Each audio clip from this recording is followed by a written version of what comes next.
Ahora comprenderás la paradoja del Zen, lo que te llevará a resolver cualquier problema o misterio. Nos adentraremos con una pequeña historia del Zen. La historia es la siguiente.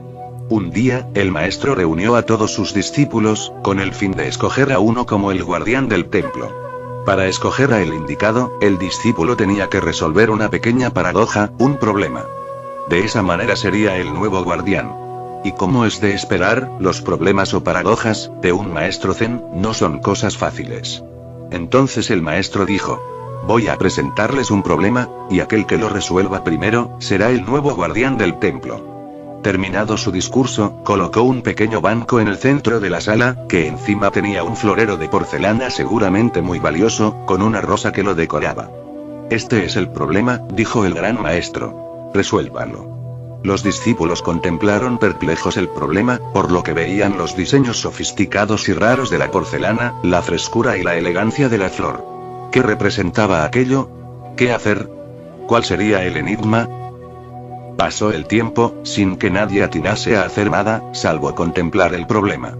Hasta que uno de los discípulos se levantó, y se acercó al florero, y lo tiró al suelo, destruyéndolo. Así que al fin, alguien que lo hizo, exclamó el maestro. Empezaba a dudar de la formación que les hemos dado en todos estos años. Entonces usted será el nuevo guardián. El discípulo solo volvió a su lugar, y no dijo ni una sola palabra. Entonces el gran maestro explicó: yo fui bien claro. Dije que ustedes estaban delante de un problema. No importa cuán bello y fascinante sea un problema, tiene que ser eliminado. Puede ser un florero de porcelana muy caro, o un lindo amor que ya no tiene sentido, un camino que precisa ser abandonado, por más que insistimos en recorrerlo porque nos trae confort, debe ser destruido. Solo existe una manera de lidiar con un problema: atacándolo de frente. En ese momento no se puede ser tentado por el lado fascinante, que cualquier conflicto acarrea consigo. Finalizando el maestro dice: recuerda que es un problema. No tiene caso tratar de acomodarlo y darle vueltas, si al fin y al cabo ya no es otra cosa más que un problema. Ahora bien, para algunos puede ser sencillo resolver cualquier problema, pero también existe los que no pueden. Pero al intentar comprender un problema, misterio, o alguna paradoja, que nos lleve a buscar infinitas maneras de resolver, o mejor aún, intentar experimentar por cuenta propia, en ese caso es mejor observar el problema. Pero la observación, es todavía más difícil, para la mayoría de nosotros. La observación, es un potencial oculto, que no lo hemos intentado desarrollar. Algunos monjes Zen, han logrado desarrollar ese arte de la observación. La observación de nuestra propia mente, es un ejemplo. Los monjes Zen, se han ganado ese título de verdaderos gimnastas mentales, por lo que hacen con su mente, y en una postura única, llamada Zazen, en la cual parece que no están haciendo nada, y esta técnica es solo sentarse con la mente abierta, sin apegarse a los pensamientos que fluyen. Pueda que sea difícil, pero nunca imposible. La observación es un increíble potencial que todos podemos desarrollar. Observar nuestra mente, es por ejemplo, lo que hace el científico con su objeto de estudio, que es aplicar la técnica básica, y que exige el rigor científico, el cual es la observación.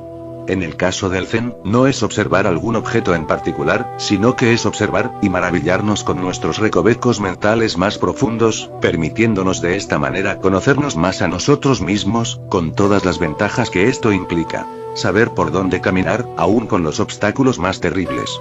Aun cuando conocer el camino por donde ir sea la incógnita. Perdón nuevamente por el juego de palabras, y es que la paradoja es parte consustancial del Zen. Conocer dónde ir podría ser la incógnita, aun cuando la mente y actitud Zen estarán alertas, concentradas y relajadas.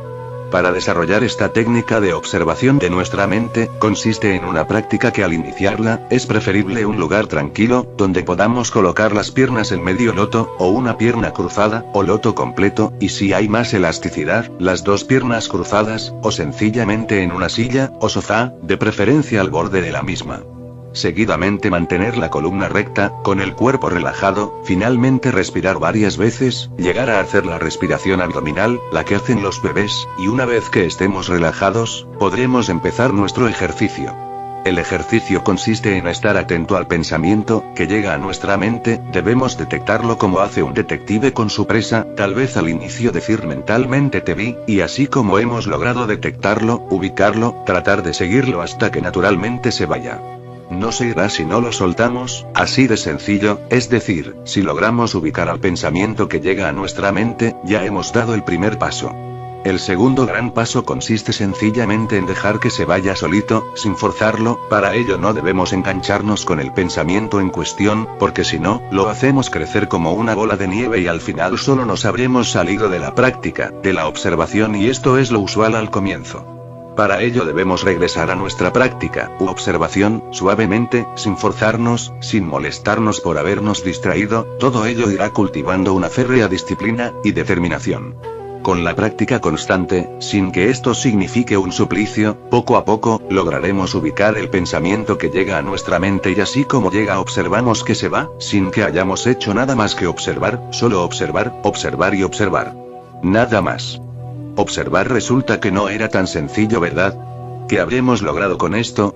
Pues increíblemente, lograremos conocernos a profundidad, conocer nuestro espíritu, cultivar nuestro grado de intuición, y agudizar nuestros sentidos. Vista, olfato, gusto, tacto, oído. Es común observar en muchos libros de Zen, que el propósito del Zen es sin propósito alguno. Esto es cierto, pero hay que explicarlo poco a poco. Se trata de una paradoja, y es mejor explicarlo para nuestra mentalidad occidental, para todos aquellos que vivimos el día a día pensando en 1000 cosas a la vez. Como las cuentas, los hijos, las deudas, la casa que quiero, la comida del perro, mi sueldo, mi puesto en el trabajo y 1000 cosas más. Ahora bien, el concepto de iluminación para algunos es incomprensible, o simplemente desconocido. O también hay algunos que están en busca de la iluminación. La iluminación también tiene su misterio y paradoja. Sin embargo, es importante comprender que la iluminación es descubrir que no hay nada que descubrir. En otras palabras, la iluminación es saber que no hay ningún sitio al que ir. La iluminación es comprender que esto es todo, que esto es perfecto, que esto es ello. La iluminación no es un logro, es comprender que no hay nada que alcanzar, ningún sitio al que ir. Ya estás ahí, nunca te has alejado. No puedes alejarte de ello. Dios nunca ha estado perdido. Tal vez te hayas olvidado, eso es todo. Tal vez te hayas quedado dormido, pero eso es todo. Tal vez te hayas perdido en muchos sueños, pero eso es todo, porque tú estás ahí. Dios es tu propio ser. Así que lo primero es que no hay que pensar en la iluminación como en un objetivo, porque no lo es. No es un objetivo, no es algo que se pueda desear. Y si la deseas no la lograrás. Al desear 1001 cosas vas comprendiendo, poco a poco, que todo deseo es fútil. Todo deseo te hace aterrizar en la frustración, todo deseo te arroja una y otra vez en una fosa. Así ha venido sucediendo desde hace millones de años, pero a pesar de ello empiezas a albergar esperanzas, vuelves a creer que este nuevo deseo que surge, que brota en ti, tal vez te conduzca al paraíso. Que te proporcionará todo aquello que anhelas, que te colmará. La esperanza surge una y otra vez. La iluminación sucede cuando desaparece toda esperanza. La iluminación es la desaparición de la esperanza. No te perturbes cuando digo que la iluminación es un estado de desesperanza, porque no es algo negativo. La esperanza deja de surgir, no se crean más deseos.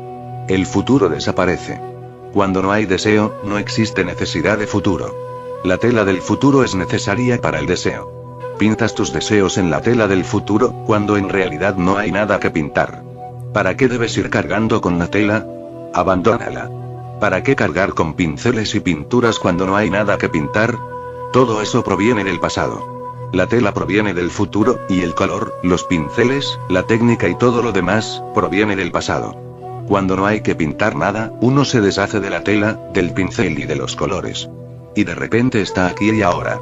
Eso es lo que el Buda denomina Chitaksana, un momento de entendimiento, de consciencia. Este momento de consciencia puede suceder en cualquier instante.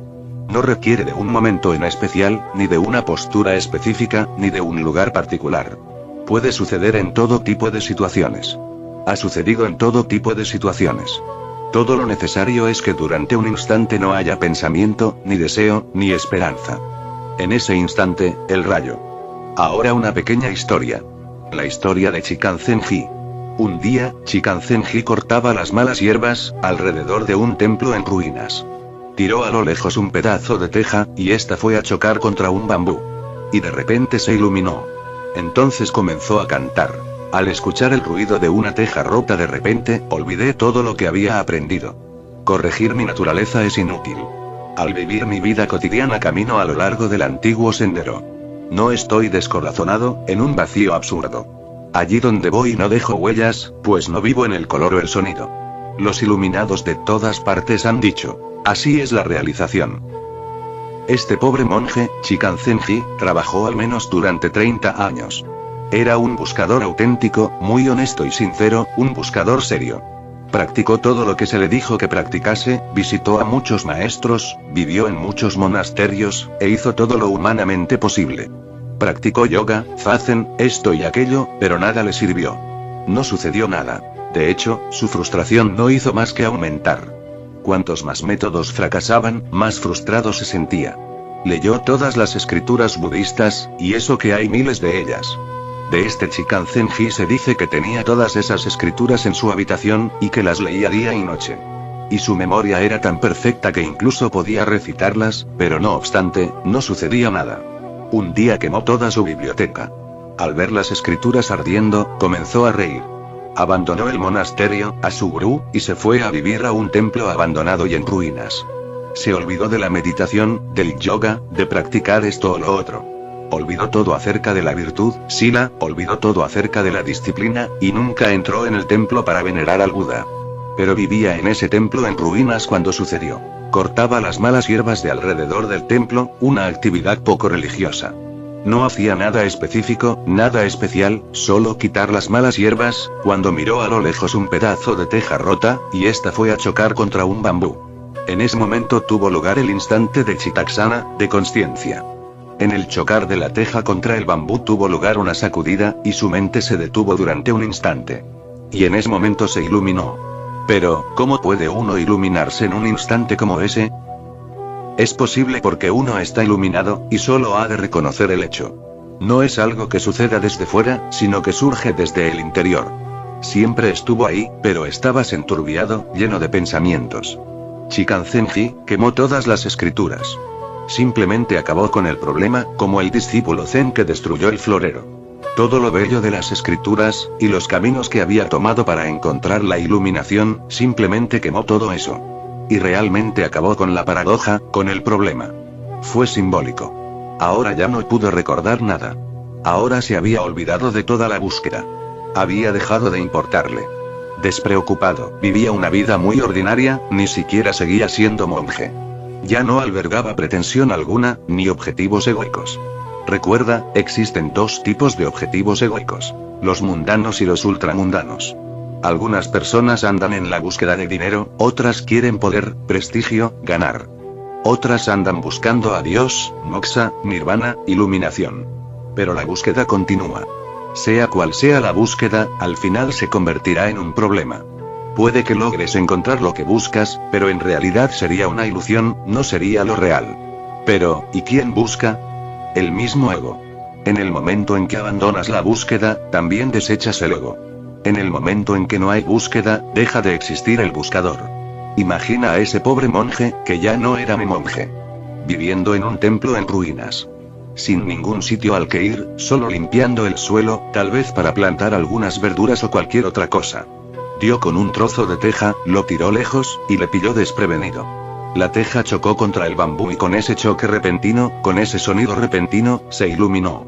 Y dijo: al escuchar el ruido de una teja rota de repente olvidé todo lo que había aprendido. La iluminación es un proceso de desaprendizaje. Es una ignorancia esencial. Pero dicha ignorancia es muy luminosa y tu conocimiento es muy opaco. Esa ignorancia es muy viva y radiante, y el conocimiento muere. El conocimiento que acumuló el ego. En otras palabras, tendrás el conocimiento esencial. En la historia de Chikanzenji él dice: de repente olvidé todo lo que había aprendido. En ese momento no sabía nada. En ese momento no había conocedor, en ese momento no había observador. Solo el sonido. Y uno se despierta de un largo sueño. Ahora una anécdota. Un hombre llamado Benjamín, al que la gente lo conocía como el loco, pero en realidad no tenía nada de loco. Lo conocían como el loco, porque su sentido no era igual a una persona normal. Una tarde se acercó a una tienda, donde solo buscaba algunos alimentos. La gente al verlo, se preguntaron: si en realidad este hombre no tenía sentido común, entonces tenemos que hacerle una broma, una prueba. organizaron un simulacro, para comprobar las agallas de Benjamín, donde uno de ellos, sacó un arma, y le disparó a otro que estaba detrás de Benjamín. Entonces, el hombre cayó al suelo, haciéndose el muerto. En ese momento, Benjamín solo le dijo al que lo atendía en la tienda, muy tranquilamente: mira. Acaban de tumbar a uno. Y el resto de los que estaban haciendo la broma, hicieron un tremendo escándalo. Pero, al ver que Benjamín, ni siquiera volteó para ver a quién le dispararon, la gente simplemente comenzó a reír. Y Benjamín, también se echó a reír. En ese momento todos quedaron asombrados con la reacción de Benjamín. Pues nadie creía que él iba a reaccionar de esa manera. Benjamín, en realidad no tenía nada de loco, nunca se le escuchaba hablar solo, o cosas que haría un loco, simplemente era natural, y ordinario. De hecho solía visitar el templo. Benjamín, no tuvo un padre cuando niño, solo su madre, que murió muy joven, dejándolo solo en su casa. Y al final de todo a Benjamín, nadie lo consideró como un maestro, solo le tenían respeto.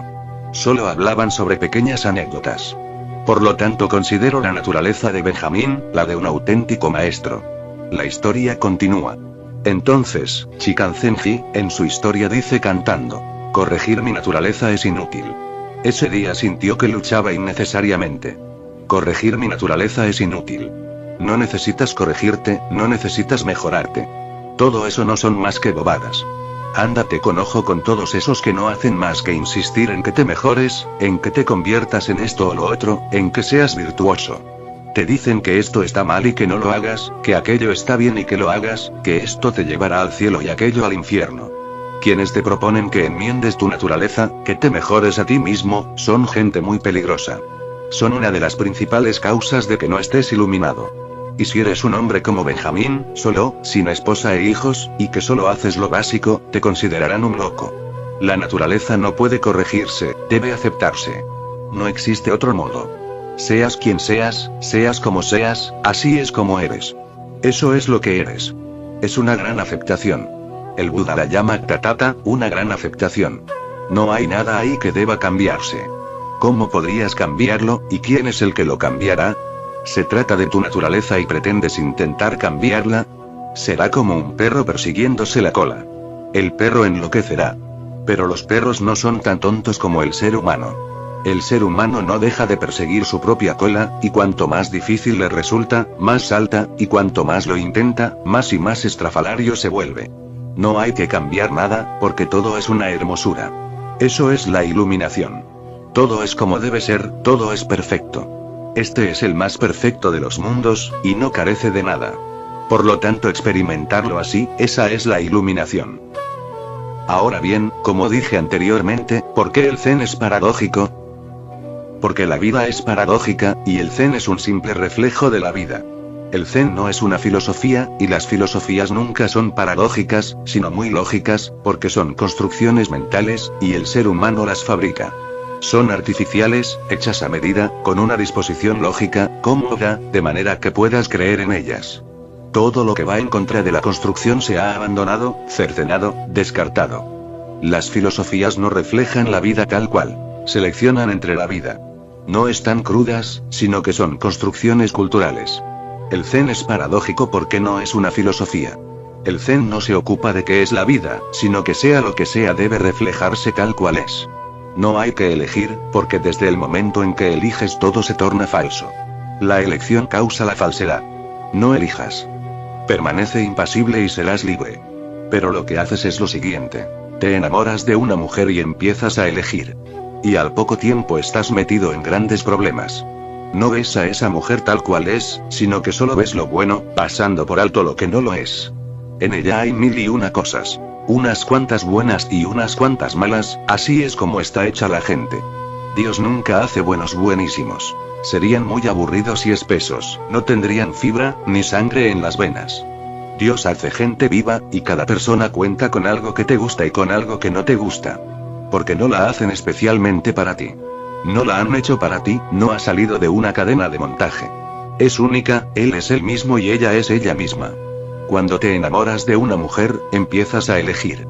Pasas por alto muchas cosas. Sí, a veces te das cuenta de que se enfada, pero lo pasas por alto, haces como si ni lo vieses.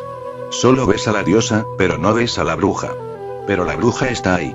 Ninguna diosa puede existir sin la bruja. Si no, la diosa no tendría ningún valor. Sería demasiado buena para ser disfrutada, para ser amada. Y tú no quieres venerar a una mujer, sino amarla. Quieres que una mujer sea humana, no una diosa. Pero eso es precisamente lo que haces. Pretendes. No quieres ver los factores negativos. Empiezas a elegir. Creas una imagen de la mujer que es falsa, que no es verdadera. Tarde o temprano empezarás a sentirte frustrado porque tarde o temprano la realidad de la mujer entrará en colisión con la imagen que te has creado. Y empezarás a sentir que te han engañado o timado, como si esa mujer te hubiese engañado a propósito. Pero nadie te ha engañado. Tú has sido el autor de todo tu drama. Tú te las has apañado para autoengañarte porque empezaste a elegir. No viste a la mujer tal cual era, como la reflejaría un espejo. Sí, en ella hay cosas hermosas, pero también horribles, porque la belleza nunca existe sin la fealdad, ni la fealdad sin la belleza. Coexisten, son dos aspectos de la misma moneda. A veces la mujer era realmente dulce y otras muy amarga. Si te has fijado en ambas cosas te habrá resultado difícil, porque te resultó paradójico. Todo eso no encaja en tu lógica aristotélica. Parecía ilógico. ¿Cómo es posible que una mujer sea ambas cosas? A veces te amaba y a veces te odiaba. De hecho, cuando más profundo era su amor, más profundo era también su odio. A veces estaba dispuesta a morir por ti, y en ocasiones lo que quería era matarte. Una mujer es una energía feroz, igual que un hombre. Pero te has fabricado un cuento de hadas. Has elegido unas partes y has desechado otras, y te has creado una imagen que no durará. Una vez finalice la luna de miel, la realidad se impondrá por sí misma. La realidad no puede ser derrotada por tu imaginación y tus ensoñaciones. Tarde o temprano, hay que acabar ocupándose de la realidad. Sí, puede posponerse durante un tiempo, pero no para siempre. Y cuando la realidad se impone y se irá imponiendo día a día. Cuando un día conoces a una mujer en la playa, es un animal totalmente distinto. Tú también lo eres. Un encuentro de 1 hora. Ella está preparada para ello, está lista. Lo ha ensayado, se ha pasado horas frente al espejo. Pero no hallarás a la misma mujer si empiezas a vivir con ella 24 horas al día. Le resultará imposible estar lista y acicalada. Poco a poco empezará a olvidarse de ti. Solo se preparará cuando vayáis al cine, si no ni se molestará. Entonces empezarás a ver otras cosas, que nunca estuvieron ahí. Las pequeñas cosas de la vida, las trivialidades, se irán imponiendo. Ella empezará a discutir por nimiedades, y tú también. Las nimiedades desencadenan rabia, molestias y peleas. Pero en la playa no viste nada de todo eso. En la playa solo viste la luna llena y las olas. En la playa esa mujer no se puso a discutir contigo. Decía amén a todo lo que tú decías, y tú asentías a todo lo que ella decía. Estabas tan dispuesto a decir sí que el no no era posible. Pero el no puede esperar para siempre. Acabará manifestándose, asomando a la superficie. En el momento en que aparece el no, tu imagen salta hecha pedazos. Y entonces crees que esa mujer es injusta contigo. Este ejemplo no solo puede aplicarse a hombres y mujeres, sino que es toda la historia de la filosofía. Toda filosofía hace lo mismo. Toda filosofía elige unas pocas cosas de la realidad e intenta permanecer ajena al resto. Y por ello, toda filosofía tiene lagunas. Toda filosofía tiene escapes, toda filosofía puede criticarse, ha de criticarse. Quienes creen en las filosofías pretenden no ver las lagunas, pero quienes no creen solo ven lagunas, pues eligen desde el otro extremo. Se han criticado todas las filosofías, y la crítica no ha sido errónea. Ha sido tan verdadera como la idea del proponente. Y no solo ocurre en filosofía, sino también en ciencia. Creamos una cierta teoría y luego nos vamos de luna de miel con ella. Durante unos cuantos años todo marcha estupendamente. Y luego la realidad se impone. La realidad manifiesta unas cuantas cosas y se lo pone difícil a la teoría porque habíamos excluido unos cuantos hechos. Y esos hechos serán los que protesten. Sabotearán la teoría, se impondrán por sí mismos. En el siglo XVIII, la ciencia estaba absolutamente segura, ahora ya no. Ahora ha surgido una nueva teoría, la de la incertidumbre. Hace unos 150 años, Immanuel Kant dio con ello en Alemania. Dijo que la razón es muy limitada, solo percibe una cierta parte de la realidad y empieza a tomarla por el todo. Ese ha sido el problema. Tarde o temprano acabamos descubriendo realidades ulteriores, y el viejo todo entra en conflicto con la nueva visión. Immanuel Kant intentó demostrar que existían límites inevitables para la razón, que la razón es muy limitada. Pero parece que nadie estaba interesado en escuchar, que a nadie le importaba Immanuel Kant. Nadie tiene muy en cuenta a los filósofos. Pero la ciencia de este siglo ha alcanzado finalmente a Kant. Ahora Werner Heisenberg, en física, y Gödel, en matemáticas, han demostrado los inevitables límites de la razón humana. Nos han mostrado un vislumbre de una naturaleza que es irracional y paradójica en lo más profundo. Todo lo que hemos estado diciendo hasta el momento sobre la naturaleza es falso. Todos los principios son erróneos porque naturaleza no es sinónimo de razón. La naturaleza es más grande que la razón. Y el Zen no es una filosofía. El Zen es un espejo, un reflejo de lo que es. Tal cual es. No añade una filosofía artificial. No tiene elección. No añade ni borra nada. Por eso dicen que el Zen es paradójico, porque la vida misma lo es. Obsérvalo y lo comprenderás. Amas a un hombre y también odias al mismo hombre. Ahora bien, nuestra mente nos dice que eso no está bien, que no debería ser así. Así que pretendemos no hacerlo. Pero es imposible. Si realmente queremos deshacernos de la parte del odio, también deberemos abandonar la del amor. Pero cuando ambas desaparecen, surge la indiferencia. Esta paradoja está en la propia naturaleza. Noche y día, verano e invierno, Dios y diablo, van juntos. El Zen dice que si afirmas que Dios es bueno, entonces surge un problema. ¿De dónde viene lo malo? ¿De dónde proviene el mal? Eso es lo que han hecho las religiones, cristianismo, islam, judaísmo.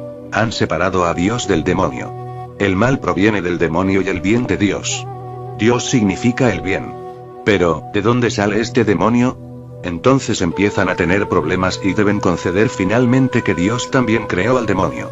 ¿Pero qué sentido tiene dar tanta vuelta? Si el demonio también es una creación de Dios, entonces Dios es la única referencia existente. Entonces Dios es el único autor, pase lo que pase está sucediendo a través de él y por tanto es paradójico. Eso es lo que dice el Zen, que Dios es paradójico y que la existencia misma también lo es. Dios no es más que otro nombre para la existencia, para la totalidad de la existencia. Una vez se comprende esta paradoja, surge en uno un gran silencio. Entonces no hay elección, no tiene sentido. Las cosas son juntas. No puedes convertirte en santo, porque si quieres ser santo deberás negar tu demonio.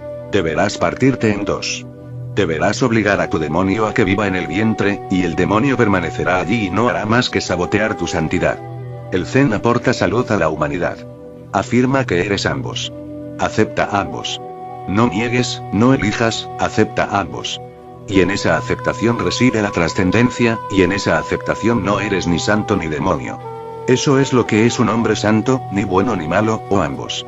Y cuando una persona es ambos, cuando es ambos conscientemente, entonces los opuestos se anulan entre sí.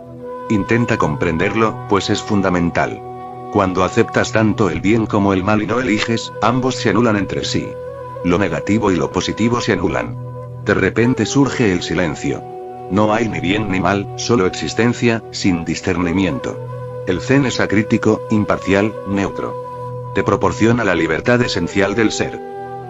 Por lo tanto, el secreto básico del Zen es soltar. La vida se manifiesta a sí misma cuando no te agarras a ella, cuando no te apegas, cuando no acaparas, cuando no eres miserable. Cuando estás suelto y dispuesto a soltar, cuando no cierras el puño, cuando tienes la mano abierta. La vida se revela a sí misma llanamente cuando no te agarras a ella ni de sentimiento ni de pensamiento. Desapego, ese es el secreto, todo un arte. Todo lo que se guarda acaba estropeándose, todo. Acumula algo y lo matarás, acumula y se ranciará. La razón es que todo lo que es importante, vivo y en movimiento, es momentáneo. Al acumularlo pretendes convertirlo en permanente. Amas a una mujer, amas a un hombre, y quieres poseerlo, o poseerle, quieres que sea permanente. Inténtalo. Es momentáneo, pero si vives el momento soltando por completo, entonces es eterno. Un momento vivido por completo, en un estado mental relajado, es la eternidad. Pero no vives en el momento y no sabes qué es la eternidad, por ello quieres convertirlo en permanente. Quieres que también dure mañana, y al día siguiente, también al año siguiente, y tal vez en la próxima vida. Quieres acumularlo. Estas tres palabras son muy importantes: momentáneo, permanente, eterno. En los diccionarios normales y corrientes, el significado de eterno parece ser para siempre jamás. Es erróneo. Ese no es el significado de eterno, sino de permanente. Entonces la permanencia se transforma en eternidad, pero no es así. Eternidad no es duración. Eternidad es profundidad en el momento. Eternidad es parte de lo momentáneo, no está contra lo momentáneo. Lo que está en contra de lo momentáneo es lo permanente. Si profundizas en el momento, si te dejas hundir en lo momentáneo, disolviéndose por completo en ello, tendrás un vislumbre de eternidad. Todo momento vivido total y relajadamente es eternidad. La eternidad está siempre presente. El ahora es parte de la eternidad, no parte del tiempo. Soltar. Al igual que una hoja desciende en la corriente de un arroyo. Basso cantó. Cuando relampaguea el rayo, qué admirable quien no piensa que la vida es efímera. Una tremenda declaración.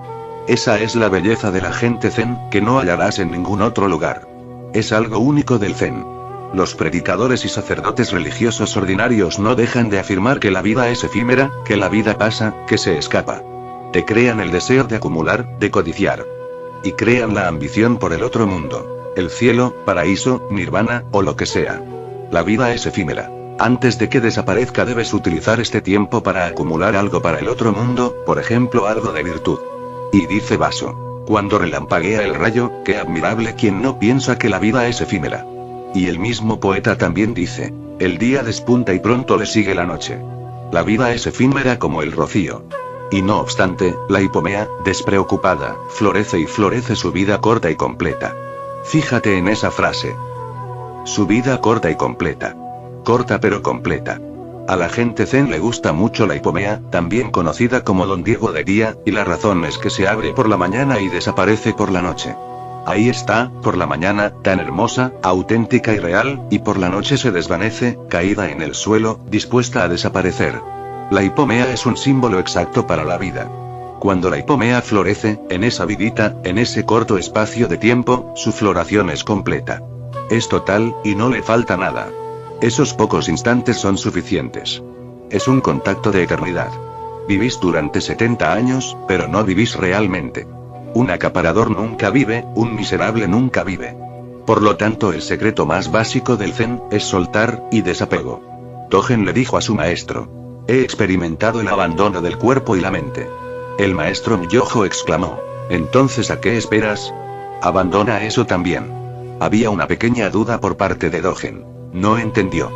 Así que el maestro le atizó fuerte en la cabeza, y Dogen rió. Lo pilló al vuelo. Hizo una reverencia a su maestro, y este dijo: eso es abandonar el abandono. Eso es relajación completa, un completo soltar.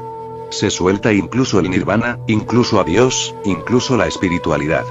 Incluso se suelta la meditación. La meditación es perfecta cuando se suelta. Habrás llegado cuando te olvides incluso de la iluminación. Eso es relajación total. Eso es soltar.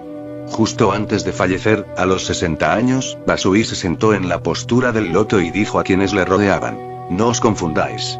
Mirad directamente. ¿Qué es esto? Volvió a repetirlo en voz muy alta, una y otra vez, luego se rió, se relajó, cayó al suelo y murió. Les estaba mostrando a sus discípulos que era la relajación absoluta, ese soltar. No os confundáis. Mirad directamente. ¿Qué es esto? El maestro estaba muriendo, así que los discípulos debían estar muy atentos. Pensaban que iba a morir, pero de repente se sentó en la postura del loto, algo totalmente inesperado. Puede que estuvieran dormitando, pero ya no pudieron seguir haciéndolo. ¿Qué es lo que estaba haciendo el viejo? Les gritó 3 veces. No os confundáis. Mirad directamente. ¿Qué es esto? Y se rió, se relajó, cayó al suelo y murió. Morir de manera relajada y vivir de manera tan relajada es de lo que se trata el zen. Ese es el secreto, su arte.